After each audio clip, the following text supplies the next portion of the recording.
Today is August 17th, 2023. My name is Melissa Ackerman, and I am interviewing Jeff Seymour as part of the JCC Past Presidents Project. Hi, Jeff. How are you today? Hi, and I was a past president, not a chairman, right? Well, I was going to ask you what your title was during that time. It changed after me. Danny changed it to chairman. But you were president when I was a president. And when did you serve? So I served from 2004 through 2006. And what was the JCC's official name during that time? We had just changed the name to the Aaron Family Jewish Community Center.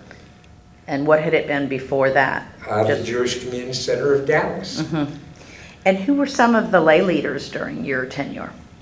Well, I was fortunate. I had a very good team. Mark Creditor was the vice president. Scott Miller was one of my vice presidents. Ruthie Shore was a vice president. Because of some things that the J was going through, I was able to bring in Jack Baum and Alan Shore and Danny Prescott to do some special fundraising for the J, an initiative, and we'll get into that more later.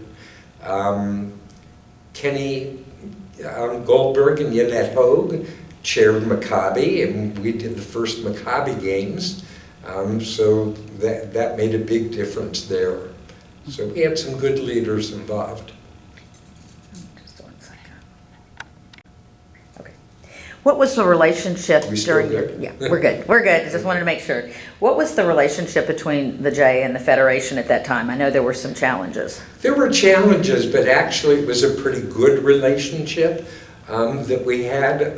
We had some real strong needs come up, and the Federation and the Foundation were there for us and worked with us. It was challenging. You know, at times they kind of held our feet to the fire, but you know, overall it was pretty good. You mentioned something about helped raise some money. What were the different initiatives that were done during your tenure? Well, I should preface by saying every president that comes into office, I believe, of any organization, you're at the mercy of the president before you and what was going on before you. They can either help make you a big success, or you take on some of the issues and you kind of move forward with them the best you can. On the plus side, we had just finished the capital campaign a couple of years before, and we built the new natatorium and fitness center, and finished that during my administration and opened it up. Saw a huge increase in membership, and the concept of build it and they will come really worked. We surpassed 3,500 member units, and that was a big increase. What had it been roughly before that time, do you know? We had dropped down to around 2,800 units, and it was normal for us to fluctuate between that and 3,000 units, and opening the Health and Fitness Center really, was a big push in the community. It was a big thing for the neighborhood. It was good. I think the other thing that we did, which really helped push that, is we hosted the Maccabi games. And we were the first games to ever have over 2,000 kids from all over the country and town. This was a gigantic effort, as you well remember, and everybody does, housing kids and moving them around. We were the first Maccabi games within JCCA to ever make a profit, and we netted over $600,000, and that was huge because we really needed it then. So we went all out for that. Mm-hmm. But it was nice combining that with the opening of the Health and Fitness Center, because it really got us involved and put us on the map. How has the membership changed over the years? Is it still Members, yeah. primarily Jewish, or did it open up membership to That's a the good question. general community? It kind of opened up membership more, health and fitness memberships more, where we may have been back then maybe 20-25% non-Jewish, within our health and fitness memberships. I'm not going to talk about the J as a whole, but keying in on there, it probably went up to about 40%, overnight, because we really advertised heavy to the area and the zip code and to different companies. We offered company memberships for the first time, and there were a lot of corporations out there who took advantage of it. Did you grow up being active in a JCC when you were a child? So I grew up in Southern California, and there wasn't a J near me, but there was a J. When I grew up in the San Fernando Valley, it was still a place of orchards. And my grandfather was a builder, and so after the war, when my dad came back, we lived out in the valley. But I do remember going in town into the Fairfax area, where my mother and father's family, my grandparents lived, and there was a J there that my brother and I hung out on the weekends. But as a family, we were just kind of removed. Well, when you moved to Dallas, how did you get involved? What interested you at that point? Well, I dragged my lovely bride and one-year-old daughter at the time, and we were living briefly in North Carolina and didn't want to move back to California for business, so I picked the center of the country and came into town and met Rabbi Zucker. And I'm not sure how, except when I was in the service, Johnny and Minnie Smith, I was stationed at Shepherd Air Force Base, and for the high holidays, they invited me, a young airman, into their home for the holidays, so I remembered to ferret, and I came and I met Rabbi Zucker, and he brought me over, and I brought Laura over, and Laura met Bob Weiss and hired her to run camp, and she's been here ever since.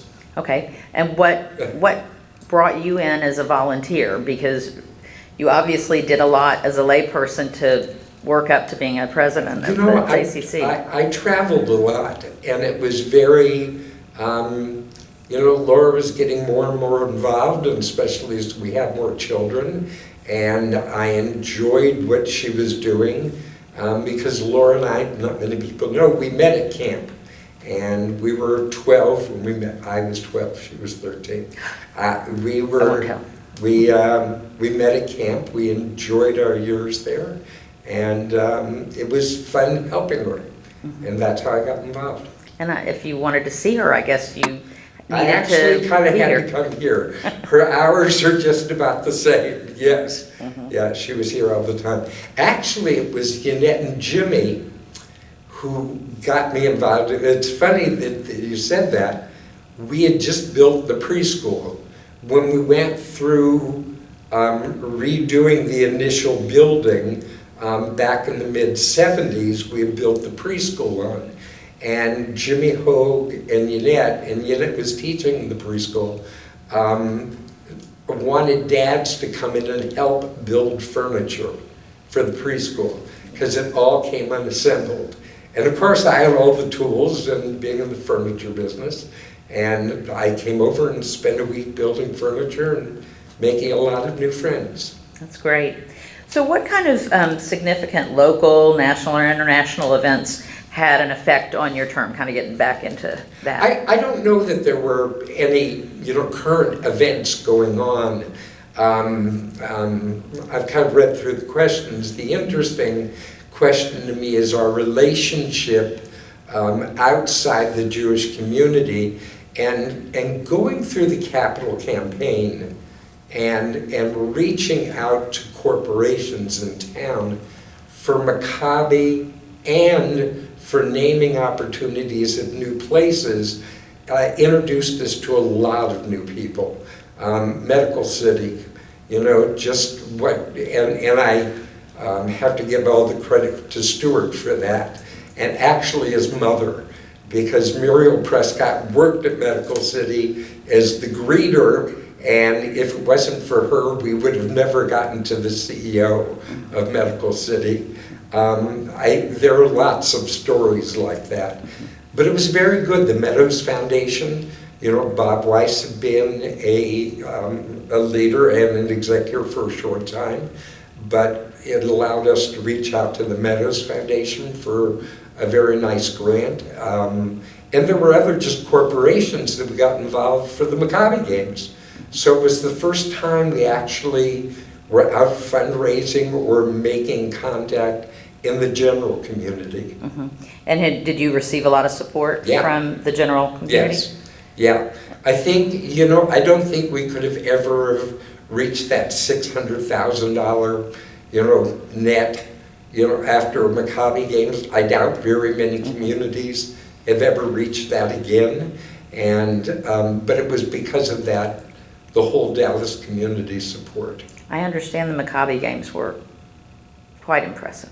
Well, the first ones were, for us, it had pitfalls. I mean, anybody will tell you at the end of the games, by putting buses on our parking lot for a straight week and 112-degree weather, I mean, we had to resurface the whole parking lot. It was all torn to pieces. The building was torn to pieces, but, it was worth every dollar we invested back in. Mm-hmm.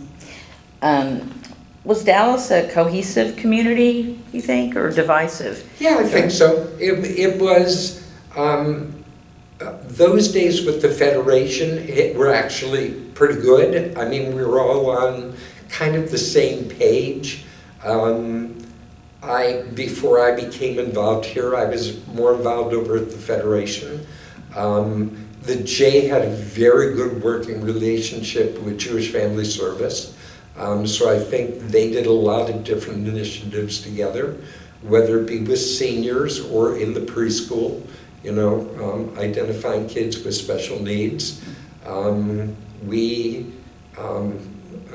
was actually the Kleinman family, as well as other families who, really pushed the J into doing some special efforts with special needs.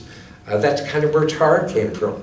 Because Tara, got her degree in specializing in that, and she came back, to work with Laura back then. So whether it be camp or preschool, we always made it, a very significant part of our program, that it was open to everyone.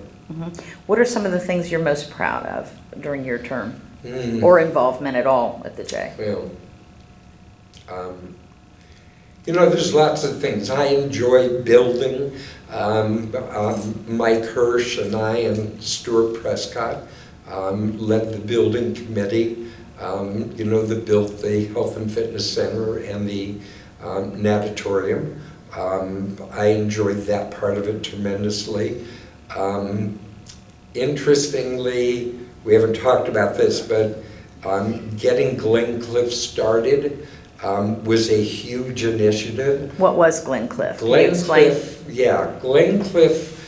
we had tried a couple of different options for having programming in preschool in the north.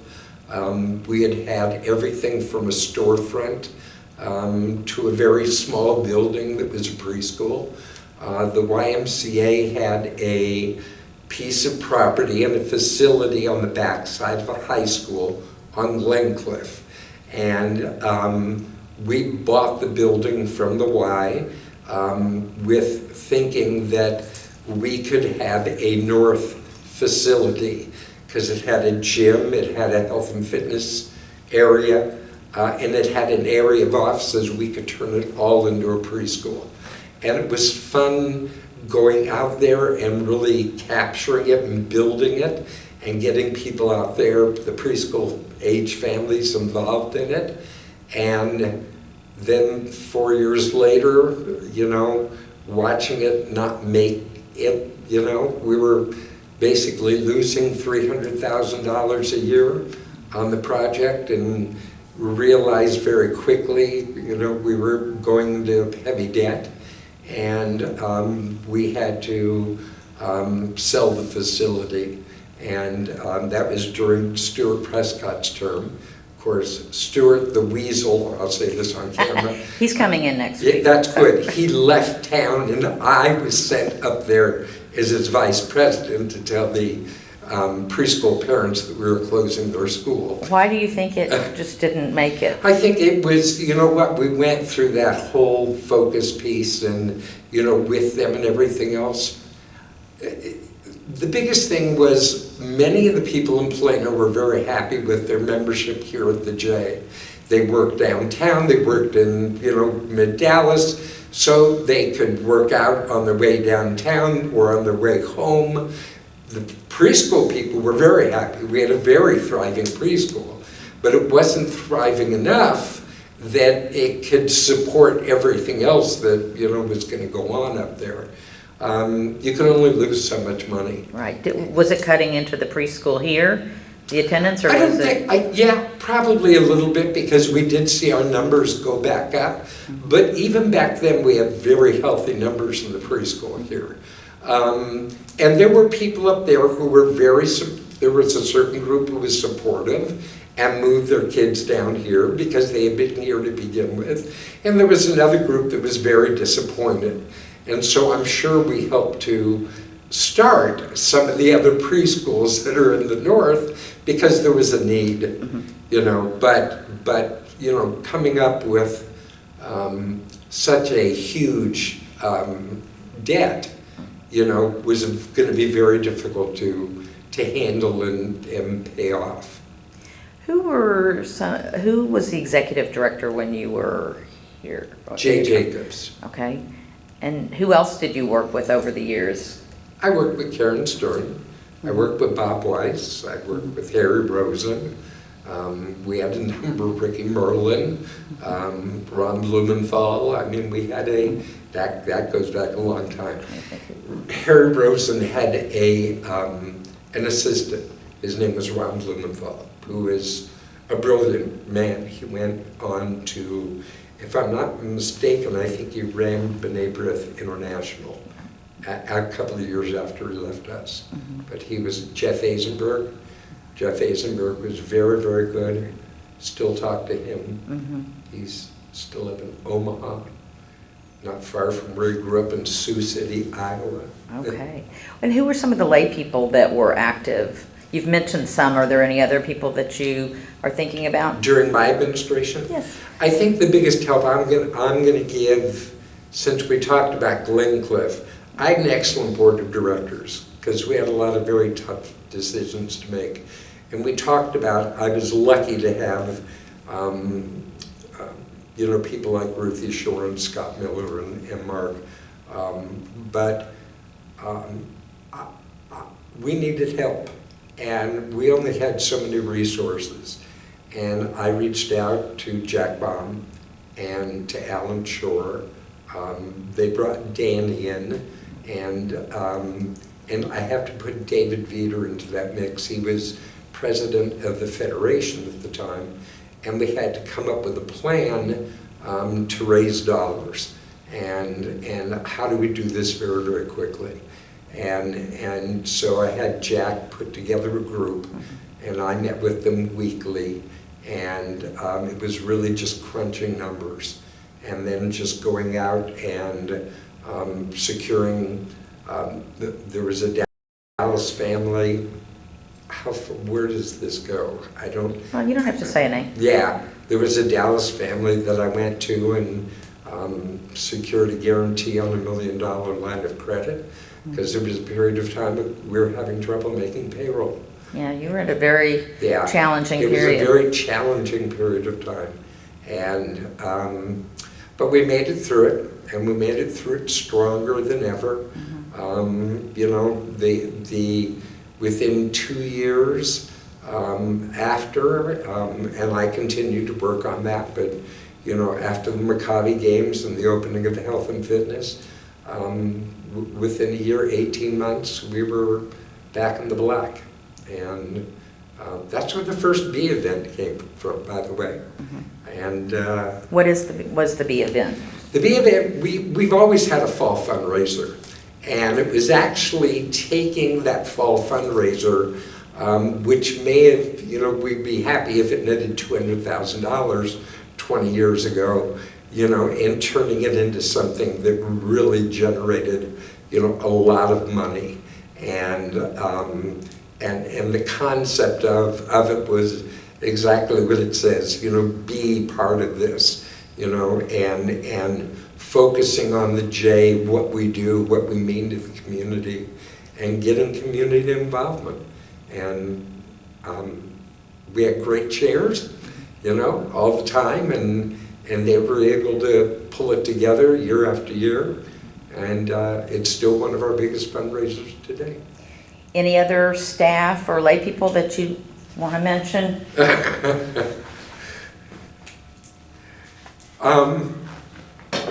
During my term. Well, no, it doesn't have to be during your term. It can be during your involvement, too. Interesting. Artie Allen came in as assistant exec, and I often joke with Artie, when Artie came in and he was working with Jay, and one of the first things Artie had to do was close down Glencliff. And I remember he and I being up there and getting to know each other. And he is the assistant exec, and it was like he wanted to pack up and go back, and it was like, I said, Artie, we're going to get through this. We're arranging a huge garage sale to sell everything off up there. But Artie was terrific, certainly to work with, and I'm glad he stayed with us during those tough years, and it certainly paid off for him later on because his leadership has been terrific. So, how do you feel when you walk in the doors today? Yeah, excited still, very gratifying. It's great to see all the kids. It's great to see our senior programs and the place real busy. But with my picky eye, I'm always looking at what we need to be building next, or refinishing this hallway here, or it's time to redo the lobby. It's looking to, it looks like it did 20 years ago. It needs a new look. It's just kind of how I am when I walk into some place. Ready to go out and start fundraising again for the next time? Yeah. I mean, we just finished the new pools here, and I was part of that construction committee with Jolie and David Friedman. And tell me about that a little bit. Oh, it's exciting if you haven't been there. I mean, this is, it's like walking into an upper end resort when it really gets finished in another month, because we still have the Cool Creek and everything to do, but at least they're open. There's a fabulous activity pool for, school-age kids, great water slides.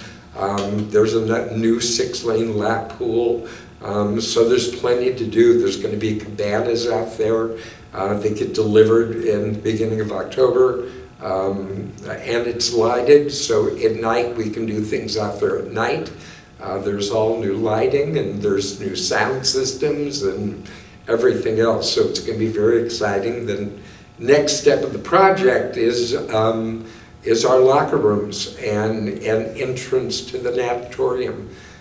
So that's the next phase, and we'll get started on that shortly, enlarging the men's and women's locker rooms and bringing them up to date and redoing the fitness floor. So it's very exciting, and then hopefully we'll go on from there. That is very exciting. Is there anything you want to add before we wind this up? No, I don't think so, unless you have something on it's been wonderful to talk to you, and thank you for all of your years of involvement and dedication. We really appreciate it. Thank you. Thank you.